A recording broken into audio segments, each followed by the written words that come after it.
MC government MC government MC government और युवा की एक पुकार के जो वो सरकार निकम्मी है, वो सरकार निकम्मी है, वो सरकार निकम्मी है। MC government MC government MC government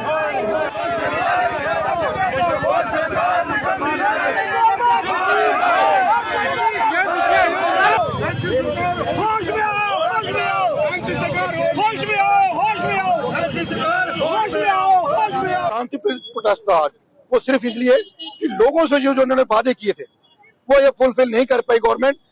जबकि इन्होंने कहा था हम बिजली 200 यूनिट फ्री देंगे, लाख नौकरी देंगे, 65,000 नौजवानों जो हमारे डेली वेजर हैं उनको पक्का करेंगे।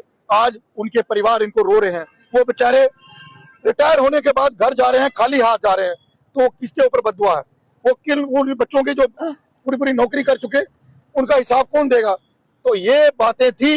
और सबसे बड़ी बात, हमारी माता बहनों के लिए इन्होंने 12 सिलेंडर दे दे, ना तो उनको सिलेंडर मिला ना ही राशन मिला, तो लोग परेशान हैं आज। इसलिए ये मजबूरन में लोगों का, नौजवानों का प्रोटेस्ट यहाँ पर जो रोड बंद किया, सिर्फ एक चेताने के लिए कि अगर आपकी नींद कुंभकर्णी नींद अगर नहीं टूटी तो 1 महीने के बाद जम्मू में चक्का बंद करने की कोशिश करेंगे। और आम लोगों की जो जन भावना है, जो इन्होंने उनको ठेस पहुंचाई है, कहीं ना कहीं हम उनके साथ खड़े आपको नजर आएंगे। अफेक्टेड लोगों के लिए बहुत कुछ बोला गया था और उन्हें भी अभी तक कुछ भी नहीं मिला। हम आपको बोल रहे हैं कि ब्लड जो फ्लड विक्टिम थे, इन्होंने बोला था हम उनको, जिनका मकान टूट गया है, जिनके घर बिल्कुल खराब हो गए और कई लोगों के तो बिल्कुल टूट गए, आज तक उनको कोई कुछ नहीं मिला, सिर्फ कागजी खानों में डाला गया।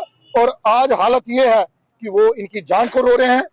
उमर साहब कहते हैं मेरे पास ये नहीं है, वो नहीं है, कहने को इनके पास सब कुछ है, अपनी बातें मनवाने के लिए सब कुछ है, मगर लोगों के लिए कुछ नहीं है। कहीं ना कहीं यही लगता है ये कुर्सी से चिपकना चाहते हैं और लोगों की तरफ इनका कोई ध्यान नहीं है। अब लोग ही इनको होश दिलाएंगे जिनके साथ इन्होंने वादे किए थे।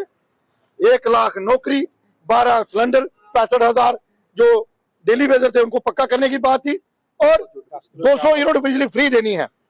यहाँ पर बिजली जो राशन पानी जो फ्री देने की बात करते थे, आज वो पानी नहीं दे पा रहे।